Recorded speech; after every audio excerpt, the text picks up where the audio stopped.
statement, and I now give the floor to the distinguished representative of Ghana.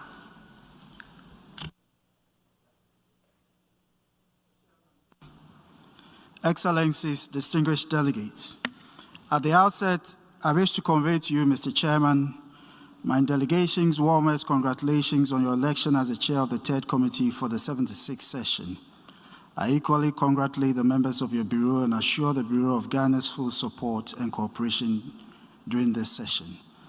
Ghana aligns herself with the statement delivered by the representative of Gabon on behalf of the African Group and Guinea on behalf of the Group of 77 and China.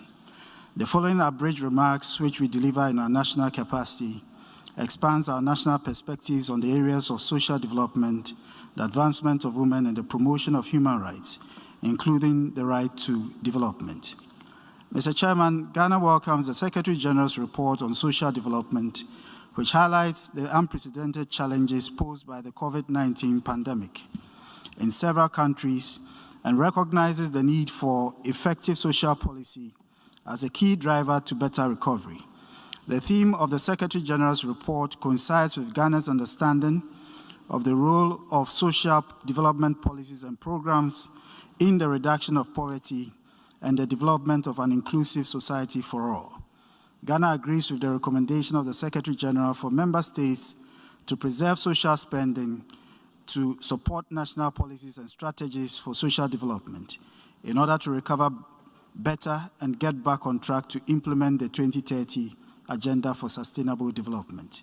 Mr. Chairman, in the area of the advancement of women, Ghana continues to be a strong advocate for gender equality and women's empowerment, and firmly believes that women must be given the opportunity to occupy a central place in national development. Ghana's resolve in promoting gender equality and women's and girls' empowerment is anchored on legislative and constitutional instruments. In a bid to ensure that Ghana's national gender policy corresponds with the attainment of the SDGs, the Ministry of Gender, Children and Social Protection has recently commenced the review process of the policy and its strategic implementation plan with the goal of making it responsive to global trends and national priorities, including filling gaps and addressing the challenges posed by the COVID-19 pandemic. Ghana commits to continually seek ways to address discrimination against women and renews the call for member states to implement policies to eradicate poverty and promote sustainable livelihoods for women, especially those living in rural communities. Mr. Chairman, in respect of the rights of the child, Ghana's resolve remains resolute. Besides a prevailing statute on the rights of children, the government of Ghana continues to implement policies targeted at improving the welfare of children to guarantee a better future. In the area of education, a gendered approach has been adopted to promote girl-specific needs in schools, including menstrual hygiene management and a program dubbed Girls Empowerment and Community Engagement for Adolescent Protection. The Secretary General's report on the well-being and empowerment of girls living in rural areas highlighted the issue of the digital divide among students and the havoc it has caused during this pandemic. This is of major concern, and Ghana renews the call for member states to take decisive steps to address the issue of the digital divide within and among countries.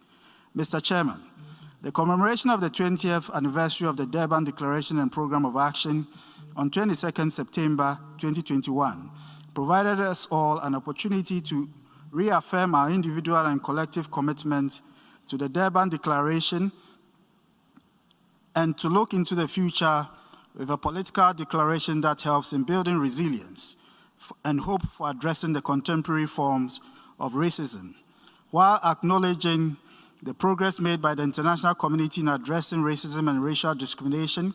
Ghana remains concerned about the recent rise in discrimination, hate speech, stigmatization, and related intolerance, both physically and online. Ghana endorses the recommendation of the Secretary General's report for priority to be given to the attainment of racial equality in the implementation of the 2030 Agenda for Sustainable Development by allowing the victims of racial inequality to participate in consultations on human rights issues affecting them. Mr. Chairman, the dire socioeconomic conditions across societies as well as the issue of unemployment continue to heighten the vulnerabilities of people, particularly women, children, and the youth, and expose them to other human rights violations, including trafficking in persons. In this regard, Ghana looks forward to participating in the upcoming high-level meeting on the Global Plan of Action on Trafficking in Persons from 22nd to 23rd November 2021 to discuss outcomes that will accelerate progress in managing the situation and including measures to deal with the use of the internet in perpetrating such crimes. Finally, Mr. Chairman, Ghana fully supports the implementation of all core international human rights instruments, including the UN Declaration on the Right to Development. Ghana believes that the right to development complements the framework of civil and political rights and is a key plank required to realize the full enjoyment of human rights. We therefore encourage its operationalization by all state parties to help address the root causes of human rights violations. I thank you very much, Mr. Chairman. I thank the distinguished representative of Ghana for his statement.